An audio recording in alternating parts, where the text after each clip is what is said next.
What's up, my dudes and dudettes? Welcome back to Fox News at Noon.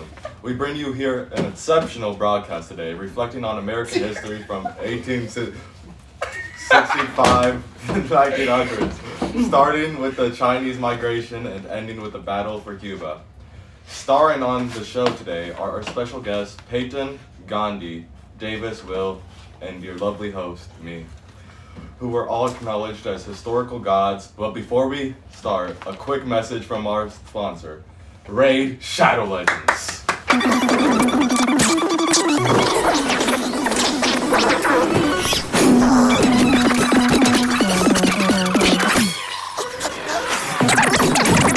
The Great Chinese Migration of the 1850s sparked rebellious debate within the white majority.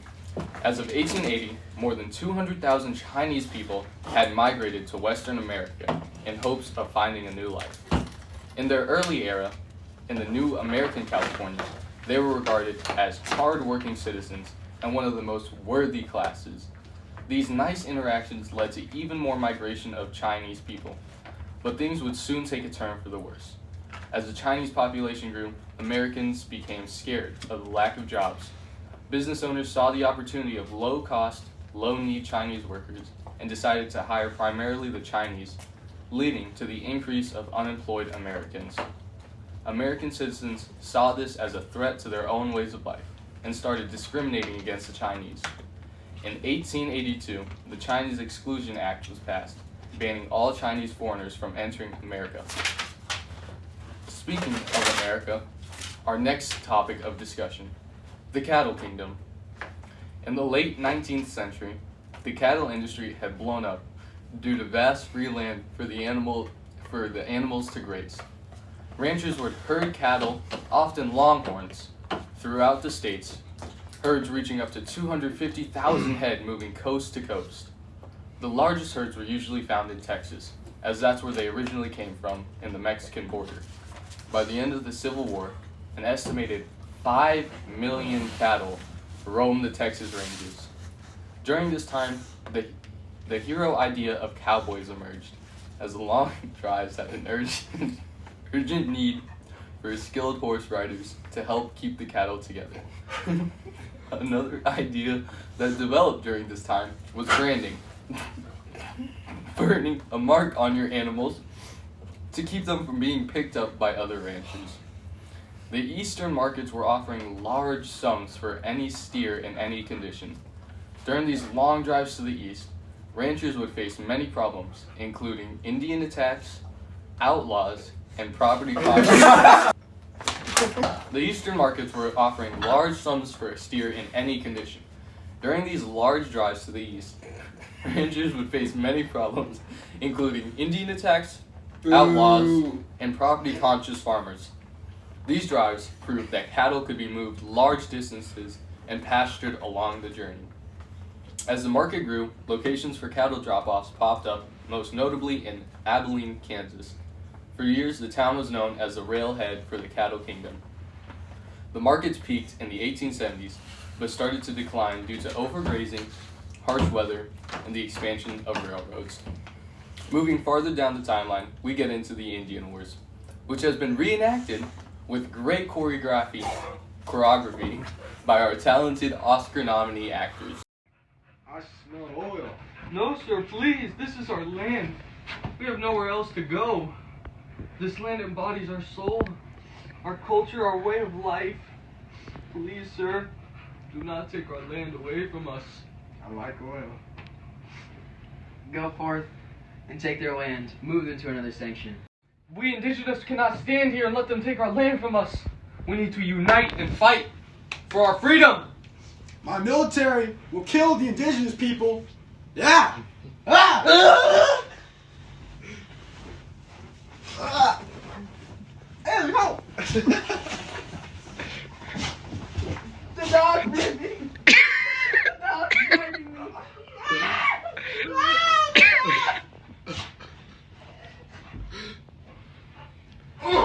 These horrid conditions, none of my kids have died already.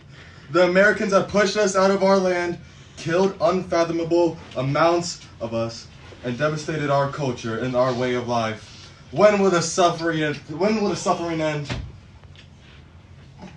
Moving past this horrible tragedy of time, we find ourselves on the plains, the Great Plains, up until 1869, when the Transcontinental Railroad, alongside other subsidiaries, were completed. The Great Plains were remotely unreachable. The Great Plains were also thought of as the Great American Desert. But climate change, showing substantial rainfall in the area, proved differently. Soon farmers of all kinds and ranchers flooded the area. Even with the favorable weather conditions, the plains produced some major problems for speculators. First was fencing, as farmers needed to fence off their crops from hungry animals, and ranchers needed to fence off their animals from roaming too far. The second problem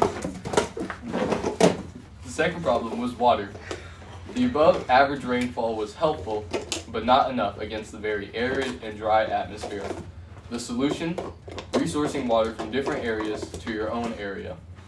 Wells, irrigation, channels, etc. All these ideas help build the overall idea of the Midwest. Just grab my thigh. Sticking with the agricultural topic, we find ourselves faced with the problems of crop economics. In the late 19th century, commercial agriculture underwent a transformation of the specialization of farmers in cultivating cash crops on a national and international market.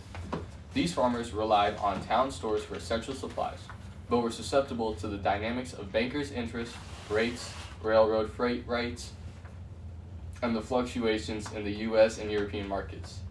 The era witnessed a shift towards agriculture becoming an international business, with U.S. commercial farmers navigating the uncertainties of the world market to use price changes to their own advantage.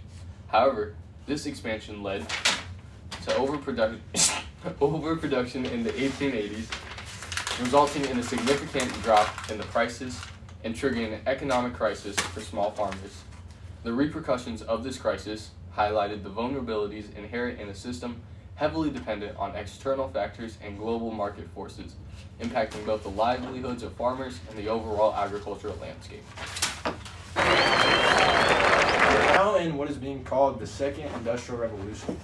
With the expansion of railroad networks, we see distant regions more connected than ever before. And great economic growth is coming with the increased movement of goods and people. Inventors like Thomas Edison and Nikola Tesla have made incredible progress with electricity, which is utilized by factories in urban areas, bringing tremendous growth in both efficiency and quality of life. At the same time, innovations in steel products, such as the Bessemer process, created by Henry Bessemer, led to its mass production, causing revolution in manufacturing and construction.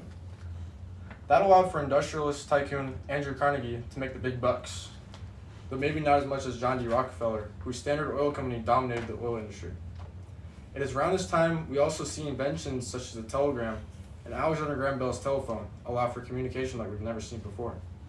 You also cannot forget Henry Ford and his genius assembly line, which drastically reduces cost and increases accessibility to products.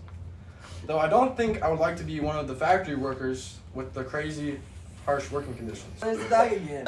Competition because consolidation was used to deal with cutthroat competition because it is better to eliminate your opponents than to compete with them, which we see a lot of inside of our own economy today. But being we have evolved, it is a lot harder for one company to completely buy out its competitors. Consolidation occurred through two types of integrations. There's horizontal integration, where they would buy out their competition. An example of this would be Disney buying out its competitors such as Pixar and Lucasfilms. Vertical integration, where they control all production from raw materials to distribution. In 1892, we see a man named Andrew Carnegie, whose steel company used vertical integration to his advantage by buying out all the steel mills, iron mines, and transportation. Because of this, by the 1900s, his company alone was producing more steel than Great Britain. The greatest to ever do it, though, was John D. Rockefeller. This is a huge name when it comes to consolidation in corporate America. The reasons being later, after he founded his oil company in 1870, he bought out all his competitors and owned almost every oil production, processors, and transportation there was. And by doing this, by 1913, he personally owned $900 million, which in today's world would be about $27 billion. But with this cutthroat competition, you saw a lot of companies struggle and eventually get bought out. With this, we could also see increased market share and new services be offered to customers. This is a time called the Gilded Era. It's a time of social Darwinism, or the survival of the fittest. With all the industrialization, economic expansion, and social change, we're looking at very competitive and financially unequal times. Do you remember what I said about Andrew Carnegie and John D. Rockefeller? Those guys were doing more than surviving. They were predators disguised as entrepreneurs. Carnegie Steel Company dominated the steel industry, while Rockefeller's Standard Oil dominated the oil industry. These are some of the first corporate giants in America. These guys got filthy rich while their workers were paid dirt in comparison. One of the main issues during this time was this economic disparity. In response to harsh working conditions and little pay, we began to enter the progressive era. Workers began to go on strikes and create unions, which gave some relief. There was great desire for social and political reforms. People wanted labor rights and regulations for the corporate giants. It was thanks to these movements in the progressive era that we could hope to find balance in economic efficiency and social welfare.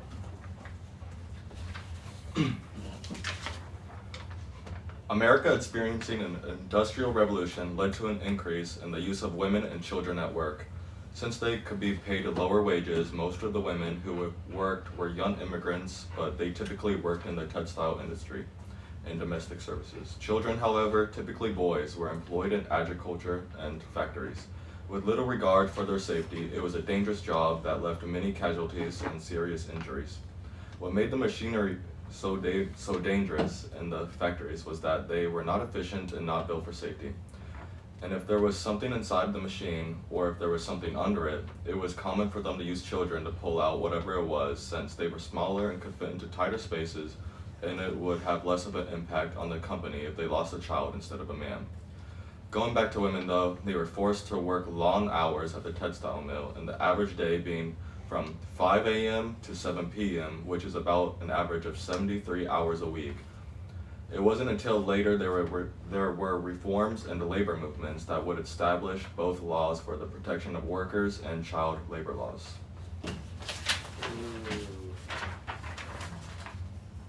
In 1982, we see the Homestead strike take place. In Homestead, Pennsylvania, at the Homestead Steelworks plant, owned by Carnegie Steel Company, we see a big clash between laborers and management. Carnegie's manager for this plant was a man named Henry Clay Frick. He wanted to lessen the influence of a prominent union called the Amalgamated Association of Iron and Steel Workers by lowering wages and reduced benefits. The laborers did not take kindly to this, and when negotiations failed, Frick locked them out. That was the beginning of a full-scale strike. Frick eventually hired detectives to secure the plant, leading to a violent confrontation. There were casualties on both sides, but the workers ended up defending their position. However, the state militia was called in to bring order, resulting in the failure of the strike. The Homestead strike is a showcase of the struggle between laborers' rights and the lengths corporations will go to for profits. They're touching my butt. There's one major dilemma new immigrants are facing in America: assimilation. Assimilation is debate over how new ethnic communities will integrate into society. Many Americans are scared of what may happen to Americans in American society if all the non-Americans keep coming. Immigrants themselves are having a bit of an identity crisis. Should they drop their country's religious and cultural ways because they moved to America, or should they continue them at risk of persecution? One group that really dislikes the introduction of immigrants into America was the nativists. The nativists believe the immigrants are making an attack on America, its people, its jobs, and its culture. Another group that is becoming very hostile towards new immigrants is the labor unions. New immigrants are coming to America in search of work.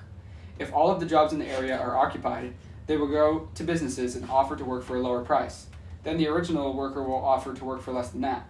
When this cycle ultimately continues, wages plummet and reverse all the hard work the labor unions have done for American citizens. With all of the new immigration in the U.S., another problem is facing Americans today: urban transportation. Most streets are without paving of any kind, and the dirt roads are turning into dirt clouds. Paving seems like the easy solution. However, paving construction isn't keeping up with foot traffic. In better news, New York is opening an elevated railway for citizens to commute throughout the city. In addition, New York, Chicago, and San Francisco are experimenting with cable cars, towed cars moved by underground cables. Meanwhile, other new transportation plans are taking the nation by storm. In Richmond, plans are starting today for an electronic trolley line, and Brooklyn reveals initial blueprint for a new bridge, which is yet to be named. As per usual in America, When they bring us a problem, we bring them a solution. Our next topic is the rise of mass consumption. Over the past few years, businesses have slowly been changing the way they structure themselves. While retaining the previous levels of workers and executives, many businesses have added a middle managerial level. In addition to the office workers, this level consists of accountants, legal services, and healthcare. This new middle level is starting to be referred to as the white-collar workers, because they never get their clothes dirty while working. With the new middle level of work comes a new middle economic class, a class that doesn't live in vast riches, but doesn't live in poverty either. One major benefit the middle class has over the working class is their economic ability to consume, also known as buying products. The new demand for products is leading to a new supply and diversity of stores. Chains like A&P and 5 and 10 cent store, department stores like Macy's and Wanamaker's, and mail order houses are popping up everywhere due to the rise of mass consumption in America. With the rise of middle class consumption in play, many working class people are deciding they need to get on the action too. This is particularly important to the working class because they tend to work longer hours with less pay, so the small free time they get is crucial. One large form of working class leisure is street life. Street life is a way to socialize with others, catch up, and have a laugh. Most importantly, it was free. Another large form of working class leisure is the saloon. The saloon became especially popular because of their geographic locations. There tends to be one per neighborhood, so every time you go, you encounter the same people. It is a sort of routine to see the same friendly faces each night. The large form of working class leisure is the rising sport of boxing. Boxing matches, often bare-knuckled, give men the opportunity to show their strength and courage to the public.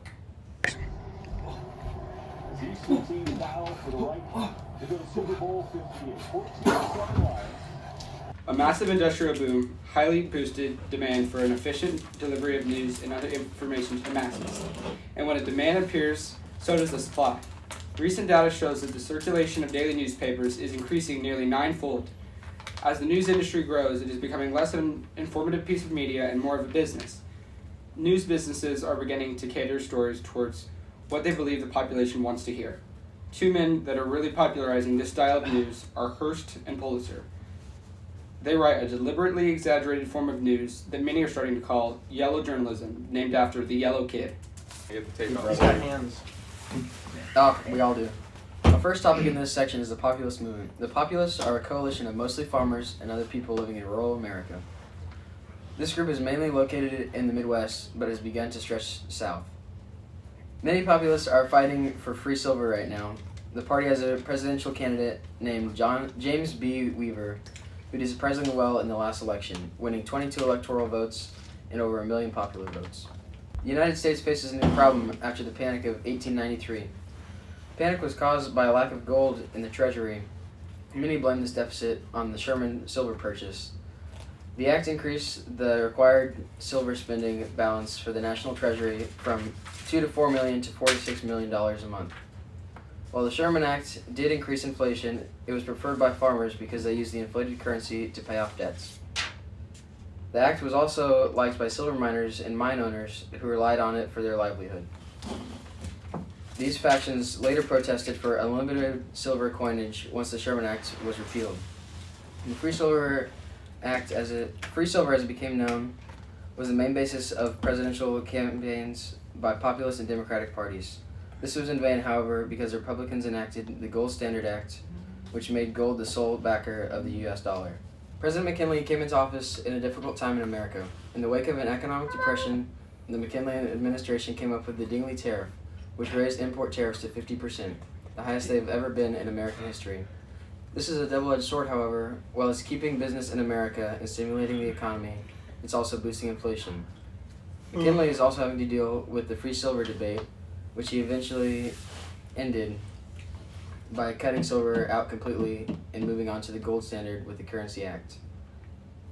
Our president is looking to increase our territories. Speaking of, breaking news from the shores of Hawaii. Word has just come in that the U.S. has negotiated a treaty to open a naval base at Pearl Harbor. The Hawaiian Islands have been a hub for U.S. ships and merchants for years. The islands have made a great rest point for merchant ships on their way to Asia. With American settlements starting over 50 years ago, business in Hawaii is booming, and sugar plantations are thriving.